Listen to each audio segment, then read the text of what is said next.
لك سر عند الله بينك أنت وبين الله هل لك صدقات؟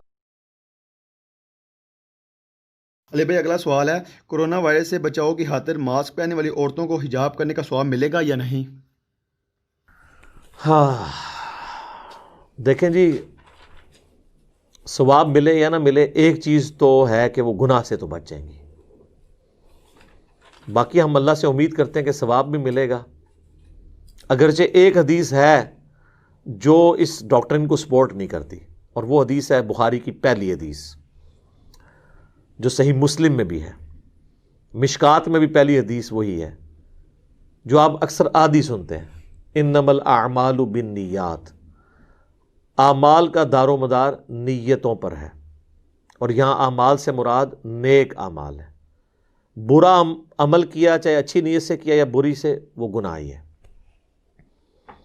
اس کے سپورٹ میں اسی حدیث میں آگے الفاظ ہیں کہ جس شخص نے اللہ اور اس کے رسول کے لیے ہجرت کی، اس کی ہجرت اللہ اور اس کے رسول عز و جل و صلی اللہ علیہ وآلہ وسلم کے لیے لکھی جائے گی، اور جس نے کسی عورت سے نکاح کی غرض سے ہجرت کی تو اس کی وہ ہجرت اس عورت کے لیے لکھی جائے گی. گناہ تو نہیں ہوگا، ظاہر نکاح کرنا گناہ تو نہیں ہے، لیکن وہ اس ایکسٹرا آرڈنری ہجرت کے ثواب سے محروم ہو جائے گا. تو اس کے تحت تو جب آپ اپنی دنیاوی منفعت کی خاطر کوئی کام کر رہے ہوتے ہیں تو ظاہر ہے کہ اس میں پھر یہ خطرہ ہوتا ہے کہ وہ پیورلی اللہ کے لیے نہیں ہو رہا ہوتا. تو اس حدیث کے تحت دیکھا جائے تو ظاہر ہے کہ وہ پھر شاید اس طرح کا ایکسٹرا آرڈنری ثواب نہ ملے. لیکن ہم آپ کی امید بندھانے کے لیے آپ کو ایک اور حدیث بتا دیتے ہیں جو صحیح مسلم میں ہے کہ نبی علیہ السلام نے فرمایا کہ ہر تسبیح صدقہ ہے، یعنی سبحان اللہ. ہر تحمید صدقہ ہے، یعنی الحمدللہ. ہر تحلیل صدقہ ہے، یعنی لا الہ الا اللہ کہنا. امر بالمعروف و نہی عن المنکر، نیکی کا حکم دینا اور برائی سے روکنا بھی صدقہ ہے. حتیٰ کہ تمہارا اپنی بیویوں سے تعلق قائم کرنا بھی صدقہ ہے. یہ صدقہ پنجابی والا نہیں، عربی والا، یعنی نیکی کا کام ہے. تو صحابہ نے کہا کہ یا رسول اللہ، یہ بیویوں سے ازدواجی تعلق قائم کرنا بھی ثواب کا کام ہے. آپ نے فرمایا اگر یہی عمل تم حرام طریقے سے کرو تو کیا تمہیں گناہ ہوگا؟ ان کا ہوگا یا رسول اللہ. تو آپ نے فرمایا تمہیں اس سے ثواب بھی ہوگا. تو اس سے یہ بات پتہ چلی کہ اگر کوئی کام ایسا ہے جس سے الٹیمیٹلی اللہ کو وہ کام پسند ہے تو آپ نے چاہے اپنی دنیاوی منفعت کے لیے بھی اس کو کر لیا تو ایٹ لیسٹ آپ کو ثواب ملنے کے چانسز ہیں، یا کم از کم آپ گناہ سے تو بچ جائیں گے نا جی. چہرے کا ڈھانپنا تو ایک مسلمان عورت بالغہ کے لیے فرض ہے، تو وہ اس ڈھانپنے والا جو فرض ہے وہ تو پورا ہو جائے گا نا آپ کا، اس اعتبار سے کہ آپ اپنے چہرے کو ڈھانپ لیں تو گناہ سے آپ کم از کم بچ جائیں. تو میں سمجھتا ہوں یہ ماسک تو بڑی نعمت ہے. اب تو ان عورتوں کو جن کو یہ ڈر لگا رہتا تھا لوگ ہمیں آرتھوڈاکس کہیں گے، تو ان کا ڈر تو ختم ہو گیا. وہ اب میڈیکل ماسک یا دوسرا ماسک کپڑے والا یوز کریں، بلکہ اس سے تو حجاب کرنا بھی آسان ہو گیا. دوسرا ماسک جو حجاب کرتی تھی وہ ان کو بعض کا پن لگانی پڑتی تھی اور بڑا مضبوطی سے باندھنا پڑتا تھا. یہ تو پیارے ماسک ہیں جناب، کانوں میں ایسے پکے فکس ہو جاتے ہیں، یہ تو آپ کا ماسک نیچے گرتا بھی نہیں ہے. اور آپ کو پتہ ہے فرانس میں جب انہوں نے عورتوں کے حجاب پہ پابندی لگائی تو وہاں پہ جو مسلمان عورتیں تھیں، دیکھیں نا جی، جب کسی نے کوئی عمل کرنا ہو تو وہ کر لیتا ہے، ورنہ دل بے ایمان تے اجتا ٹیر. جس کا دل بے ایمانی پہ ہو وہ لیم ایکسکیوزز بہت ڈیوائز کرتا ہے. وہاں پہ عورتوں نے میڈیکل ماسک پہننا شروع کر دیے. اب ماسک سے تو کوئی منع نہیں کر سکتا. کورونا کے بعد تو ویسے ہی نہیں اب کسی مسلمان عورت کو یہ حجاب کرنے سے روک سکتے، وہ تو حجاب پکا ہے. اب بلکہ مردوں نے بھی حجاب شروع کر دی ہے اس کی وجہ سے. تو انشاءاللہ ہم اللہ سے امید کرتے ہیں، اور میں اسلامی بہنوں کو ترغیب دلاؤں گا کہ چاہے اب اپنی جان بچانے کی خاطر ہی آپ یہ کریں، کیونکہ جان بچانا بھی الگ سے بھی ایک ثواب کا کام ہے. کیونکہ قرآن میں ہے نا، وَلَا تُلْقُوا بِأَيْدِيكُمْ إِلَى التَّهْلُكَةِ، اپنے ہاتھوں سے اپنے آپ کو تباہی میں مت ڈالو.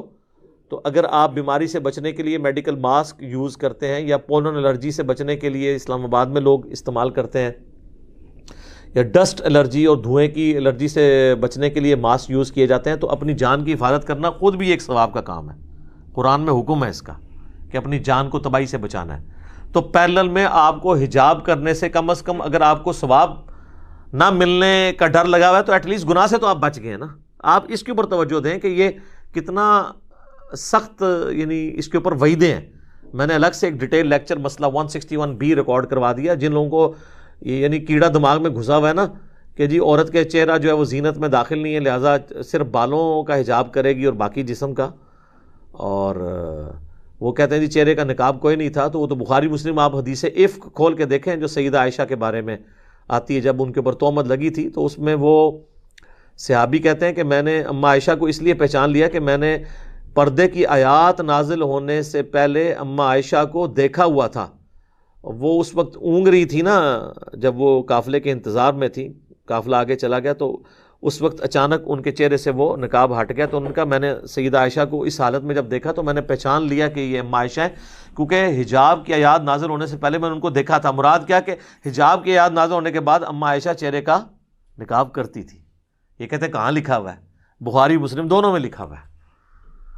آپ کو کہاں سے ملنا ہے جب آپ نے، اور پھر جن کو یہ بھی مل گیا انہوں نے اگلا جو ہے کہانی کرا دی، نہیں جی امہات المومنین کے لیے تو نقاب ضروری تھا، عام عورتیں نہیں کریں گی. ہاں جی عام عورتیں جو ہیں وہ کسی غیر مسلم کو رول ماڈل بنائیں گی یا امہات المومنین کو بنائیں گی رول ماڈل؟ اور آج کے دور میں جب کہ اتنا فتنے کا دور ہے اور تصویر کی شکل میں بے حیائی کتنی عام ہو رہی ہے، اس میں تو اجتہاداً بھی اگر علماء یہ کہتے ہیں نا کہ چہرے ڈھانپے جائیں تو کوئی حرج نہیں تھا.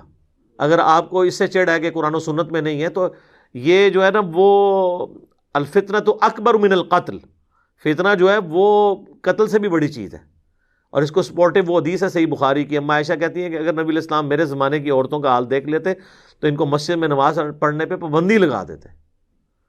اور یہ اس زمانے کی بات ہو رہی ہے. تو آج کل آپ ذرا سوچیں جب ہر ہاتھ میں اسمارٹ فون ہے، مساجد کے اندر CCTV کیمرے رکھے ہوئے ہیں، عورتوں کی ویڈیو بنا کے کوئی اس طریقے سے نیٹ پہ چڑھانا شروع کرتے ہیں، تو میں سمجھتا ہوں آج کل تو عورتوں کو مسجد میں اعتکاف بھی نہیں کرنا چاہیے، سیف نہیں ہے. نماز کے لیے بھی جائیں تو حجاب کی حالت میں ہی نماز پڑھیں. عورتوں میں بھی جا کے اپنا حجاب نہ اتاریں.